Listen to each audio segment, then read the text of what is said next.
Well, well, well. Look what my wheel of autism landed me on this week. Iron Harvest. So, in accordance with our community poll, you guys always get what you want anyway, so I present you the epic 1920s alternate universe. Designed by a nice Polish fella, so naturally, like all things Eastern European, it's depressing as all hell. I'm Tony the Tanker, and welcome to Jackass. Listen, I'm gonna be honest with you. I'm kind of retarded. Hello and welcome back to another episode of A Tanker's View with me, your average autist, Tony.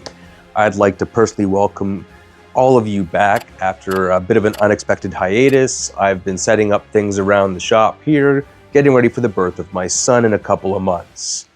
Now, personally, I'd like to thank each and every one of you for coming, watching. You are all legends.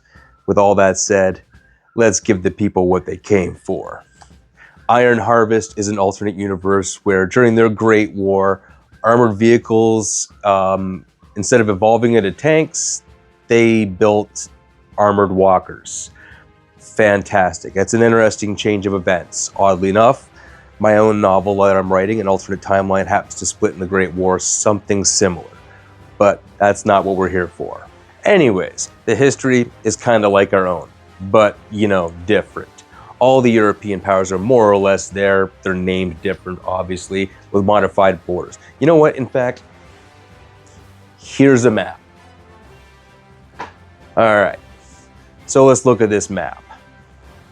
Poland, obviously bigger, but Russia is balls deep in there, occupying their eastern backside. Big surprise, Russia still can't fight and fully conquer a country. So I guess some things never change in any universe. But again, the poll spoke. So fuck Europe. And quite frankly, I haven't seen Poland take a beating that bad since 1939 anyway, but alas. You guys wanted the Stars and Stripes, Eagles Screaming, maybe even a super cringy, patriotic country song. I'm gonna give you America Light, the Federal Republic of Usonia. God, I probably mispronounced the hell out of that. So our off-brand America uses a very primitive combined arms approach in their warfare. Blimps, infantry, walkers. Blimps. Feels kind of like Crimson Skies when you look at it. That really was a great game. Anyways, I'm going to stop riding the distraction train. So, if I knew nothing about this game and you showed me pictures of Usonian Mechs, I instantly would have pegged some kind of American faction. Like, just look at these things. It's got this old Massey Ferguson style grill on it. In fact, the only thing that would make this more violently American is if they played the Star Spangled Banner over loudspeakers, while covered in NASCAR ads. But I don't think they invented the wheel in this timeline, so I guess that's why that joke didn't make any sense. Fuck it, I'm putting it in anyway. Could you imagine those NASCAR ads back then anyway in the 1920s?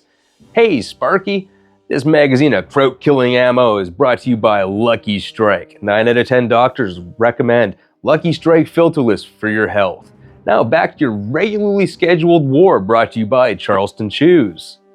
Alright, let's look at the first Usonian mech. The Salem features digitigrade legs. That means its legs are jointed backwards. Think like the Sangheli on Halo. It's got a fairly long crew compartment. It's got that classic tractor grille on the front. The guys get on top via ladder, and it's got decent armor and damn decent firepower. This thing's got twin machine guns on either side, 270 arcs. It's pretty good. Plus, it's got a single mount machine gun turret in the back for full 360 coverage. That's pretty good. Now, those machine guns swinging back and forth, I'm assuming are giving it extra stability when this thing runs, but what do I know? Apparently this thing is great for crowd control and can defend itself well against massed infantry charges. Seems very effective for the battlefield that they're crafting in this. So you know what? It's durable, it can defend itself. I'm going to give this one full marks. Next up is the medium mech, or the M19 Nox. And this thing packs more firepower than your average American high schooler. It's a formidable mech destroyer, inspired by a Black Widow spider. It features arachnid design, 4 legs. I'd say that'd be more crab, but whatever. It boasts 6 kind of weaponry, including side-mounted machine guns, quad light cannons, a top-mounted heavy cannon, and hidden rocket pods. Although I don't know how hidden they are, seeing as the holes are right there in the front of this thing for you to see.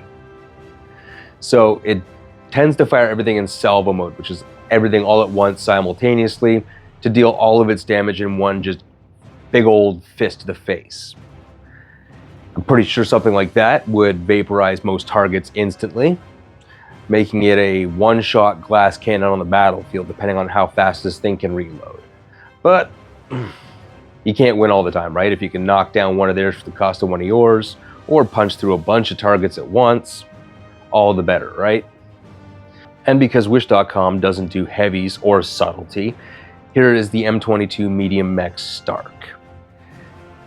Resembles a North American bison with what can only be described as a giant power dildo on top. It's got a flamethrower for 270 degree, taking care of those pesky infantry that get a little too close. However, it's very vulnerable to air attacks because it's got no light guns on it whatsoever for taking care of its backside. A little bit of an oversight, but I suppose if you back it up with other units or its own air cover, what does it matter, right? Other than that, this thing just gets to get in close and power dildo the shit out of whatever it comes into contact with. And finally, we've got the steampunk equivalent of the human centipede, the M8 Adex, which I had to learn how to pronounce because every time I see the word, I want to pronounce it ATUX. Maybe it's the Canadian in me, I don't know. But maybe it's the retard in me, I don't know. But it's designed for stealth and ambush tactics. It's stealth undercover, can't be seen, and it's got 3 large, compact, large-bore howitzers. You know, pretty good for a full-on one strike with splash damage, but probably a very slow reload time on that. What can you do, right? You always have got to draw back in the game for fairness sake, I guess you would say. Unless you're the fucking Juggernaut from Command & Conquer 3. That thing is just unreasonably long range. And that's all going to be for this week, guys. Thank you all for watching again. Please like, share, subscribe if you like my content. Feel free to join the Patreon if you want. No pressure. I literally make it as cheap as Patreon will let me make it. And with just access to the community Discord and access to completely uncensored videos where most of my spicy jokes get left in. And with that, again, thank you all for watching. You were all legends. Look at my beautiful Patreons now. They are awesome as well. You guys rock. See you next week with another Iron Harvest video.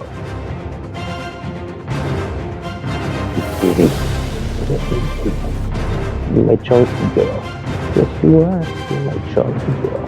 I said hi to the camera. Yeah. This is Maggie, one of our 2 bonded pair. Her and her sister Beth, she's kicking around here somewhere.